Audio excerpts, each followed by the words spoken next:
us is going to come up with an idea, maybe 3 or 4 rounds, right, of like a 30, 45-second branding idea that anybody that's listening could latch on to, use it, help to build their personal brand. I'll get it started, all right? Yes. So the one thing I will tell you is I think everybody should have a dynamite introduction.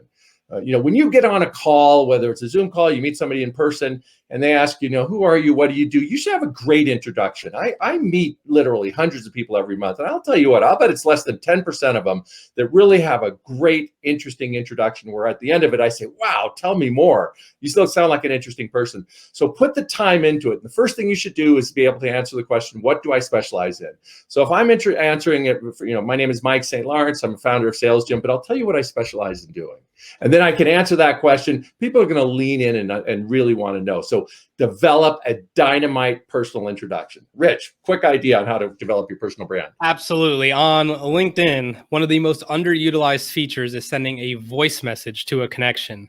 And I love when people get a voice message from me and they're like, I didn't even know this was a capability. So when I send a voice message on LinkedIn as a direct message, they start to get the tonality. They can kind of feel my vibe a little bit. They know that I'm non-threatening. They know that I'm not pitching, and that they know that I haven't attached a mile-long paragraph with a PDF and my Calendly link on it to turn them off right away. So use a voice message and you will be remembered.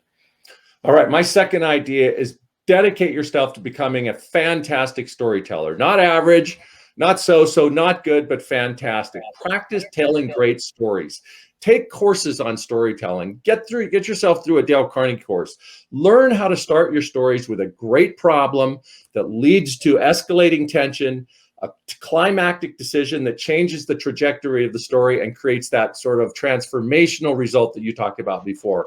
Develop 5, 6, 7 great stories that you can tell in business and in your personal life, and you'll become a more interesting communicator, and your brand will grow.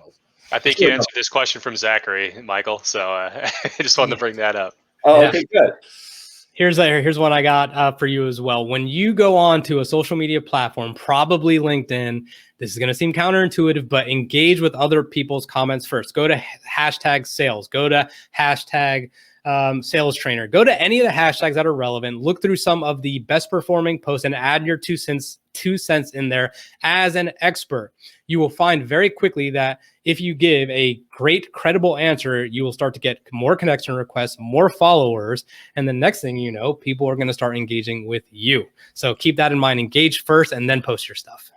Another thing I think a great way to build your personal brand is get in the habit when you're speaking with people, whether it's a phone call or sales call or whatever, before the call's over, in the last few minutes, say, listen, before I let you go, is there anything else that I can do for you, either related to the business we're talking about or in any other area that I can do to be helpful to you that you would like to ask me at this point? And I think just get in the habit of offering help to people and making it easy for them to look to you as a person to get advice from or get a favor from.